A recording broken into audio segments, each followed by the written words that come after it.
It should make our country proud that there will be representation at the highest office that represents who we are as a diverse people. One of the things we must realize is that Black women have arrived. Black women in particular, that women in general are ready to get information for this woman. Biden just ensured that he will have maximum turnout from African Americans. Apparently, no one is more excited about the Biden-Harris ticket than Joy Reid. But is she right that that will actually unify the black vote? Here to respond is Cynthia Garrett, founder of Cynthia Garrett Ministries and author of I Choose Victory, and Dinesh D'Souza, conservative commentator whose new film, Trump Card, will be released on video on demand in September. Also with me, Horace Cooper, Project 21 co-chair, author of How Trump is Making Black America Great Again. Cynthia, Joy Reid said Biden will have maximum African-American turnout, especially among women. Your response? Yeah. This is a tough one, Laura, and you know why. First of all, I'm a woman. I believe in the sisterhood of the traveling pants. I want to support women. I'm a Black woman. This is a great day that my nieces can look at another Black woman and go, wow, I can do that too. But that's where the comparisons stop for me. It's where the line's drawn. I just don't believe in any of this woman's policies or politics. So for Joy Reid to say, and I think her quote was, there will be a wall of Black women lined up to support this candidate, is almost as bad and offensive as Biden saying, if you don't vote for me, you ain't Black. Because here's the reality, Laura. I mean, women, African-American women have a lot of faith. Okay, my heart is ministry. You know that. You know, I started in TV. My love is ministry. I'm a unifier. I'm a healer.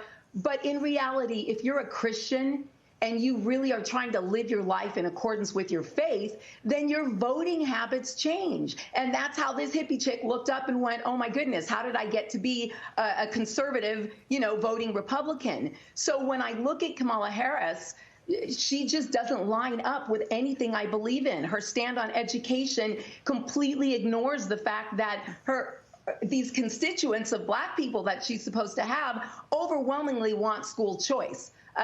Christians, African-American Christian women, don't wholesale believe in abortion. I mean, there's just one thing after the next that I'm happy to see a Black woman not be invisible. I just wish it was a different Black woman. Yeah, I understand. Horace, the last poll, I believe, done during the primary season, Kamala Harris polled lower than Elizabeth Warren among Black voters. Okay, this was toward the end of November 2019. So they just leapfrogged over Bernie and Warren because of race, because he had to pick African, well, she's not African, but he had to pick a woman of color. So just leapfrogged over the other two. So what about this? We're going to get all these Black votes when she polled so low. And why was she polling so low? Black Americans are increasingly demonstrating that they are centrist. They are more moderate. One of the reasons that Joe Biden ended up getting nominated was because in South Carolina, a large number of Black Americans said, hey, let's look around here. Who can we pick from? And they picked with the guy that at the time they perceived to be the moderate. Guess what? He has rejected all of that, and he has picked a running mate that for many Black Americans, it's going to be a problem. You have to apologize to far-left whack jobs when you look at her platform. The issue here is all voters, Black, white, or brown, they're looking for who's going to improve employment, who's going to put more money in their checking account. It doesn't matter whether you're Republican or Democrat. And the issue we see here is there doesn't appear to be any selection made for a running mate to send that signal, that centrist signal. No. And this election, I think Black voters are going to be far more critical to the outcome of the election than we've seen in a while. All right, Dinesh, Kamala Harris also, she was quick to condemn the hate crime against Jussie Smollett that turned out to be, of course, totally fake. Here's how she reacted when a reporter confronted her about it. Would you like to make an amendment to your original sentiment?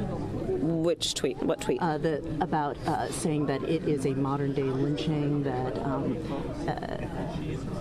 Sorry. Yes, Jussie Smollett.